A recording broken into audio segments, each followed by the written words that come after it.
Hello guys, greetings of the day and welcome to another part of the administrative law series, and today we are going to learn about rule of law. Now the first thing you need to understand is even though a state is run by a government, at the end of the day it is run in accordance of the law of the states, therefore making the government to abide by the rules of the land. Moreover, even though there is no certain definition given for the rule of law, it is considered to be part of the basic structure of the constitution, and therefore the rule of law being the part of the basic structure of the constitution, it cannot be amended even by the constitution itself. Therefore, according to the rule of law, it basically states that people should be governed by the rules of the land and not the rulers.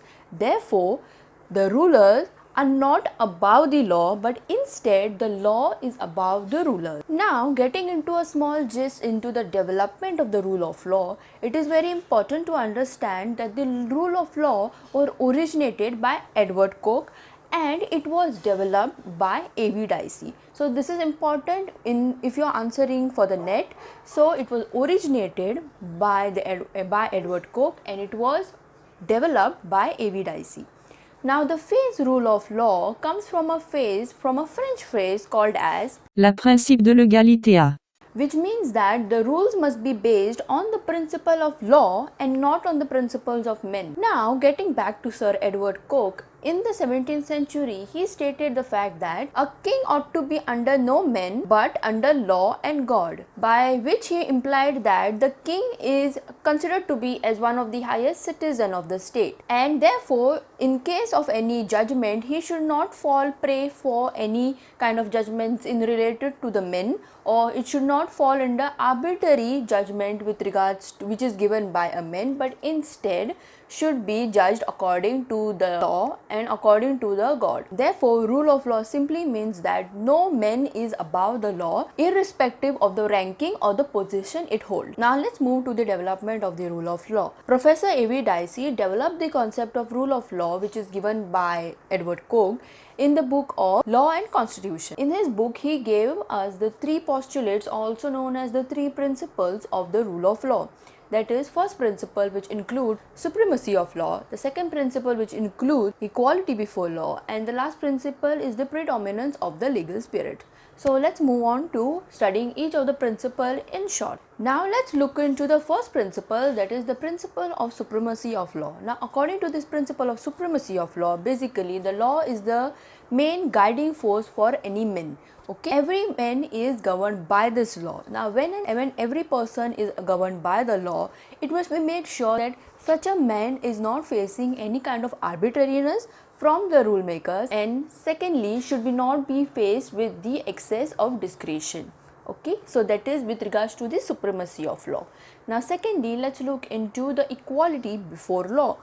So this is as basic as it sounds, as everybody who approaches before the law approaches as a equal individual and should not be discriminated on the basis of caste, gender or any creed or class it comes from, and therefore it is expected there is no special treatment is given to any officer or citizen on the basis of where he or she comes from or on the basis of their background. Therefore, Professor A.V. Dicey criticized the Droit administration, which was in the French legal system. In this Droit administrative system, where in the French administrative system there used to be a separate court for state official and there used to be a separate court for the citizens. So he was totally against it, as he believed that everybody should be approached before the law as an equal individual and not on the basis of the background or the ranking he comes from. And lastly, the predominance of the legal spirit. Now the legal spirit of any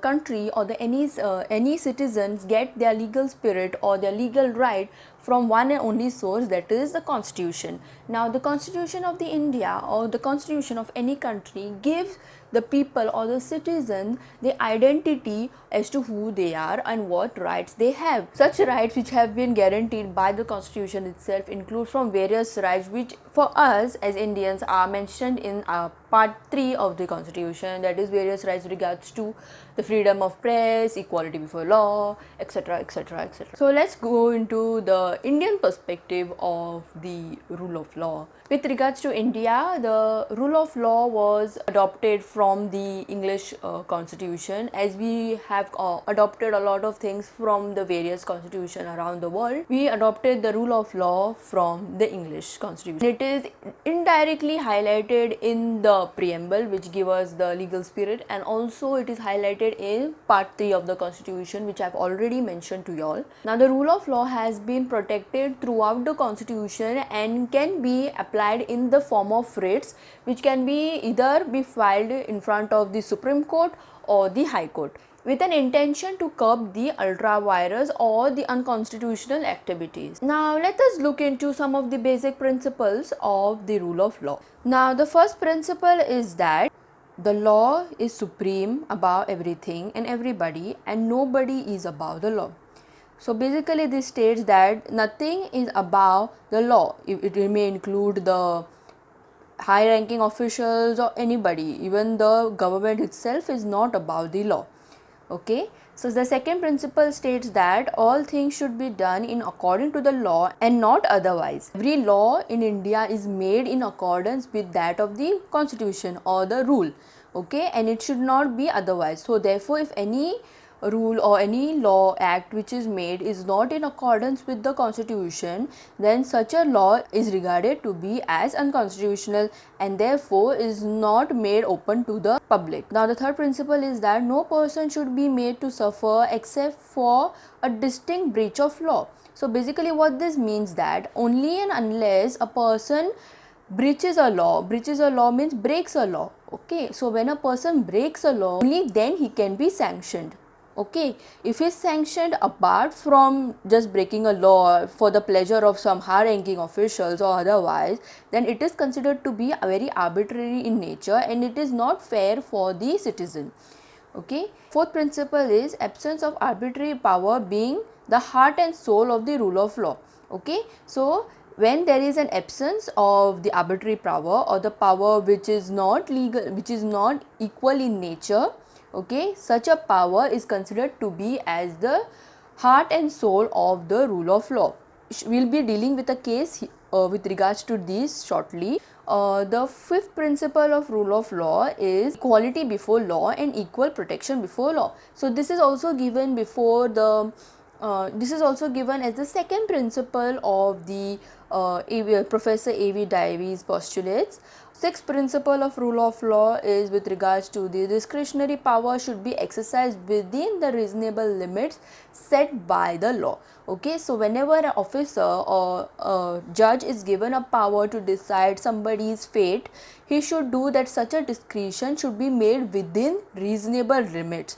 Okay, the person should be not be given excess of punishment. So the seventh principle of rule of law states that it is an adequate safeguard against the executive abuse of the powers. Okay, it curbs the power of the executive from abusing its power.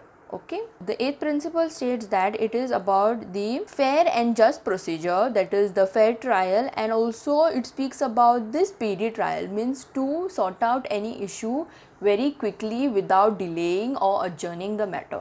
Now let's look into some of the cases with regards to rule of law in India. So the first case with regards to this is ADM Jabalpur versus Shivkant Shukla. So this case is also known as the habeas corpus case, and this case happened during the time of emergency in 1974. So what had happened in this case was that during this emergency, Article 14, Article 21 and Article 22 were being suspended because it was the emergency, and what had happened in this case was that the rule of law was not applied since there was the case of the emergency. And so in the case of Somraj versus the state of Haryana, this is the case where I was saying that it was said by the judge that absence of arbitration is the principle of rule of law. Then in the case of Keshwananda Bharti versus state of Kerala, it was the Supreme Court said that the rule of law is one of the most important aspect of the doctrine of basic structure. Then in the case of Maneka Gandhi versus Union of India, Article 14, it was said in this case that Article 14 strikes arbitrariness, therefore abiding by the rule of law. So that's all for today. Today we learnt about the rule of law. I'll see you all in the next video. Take care.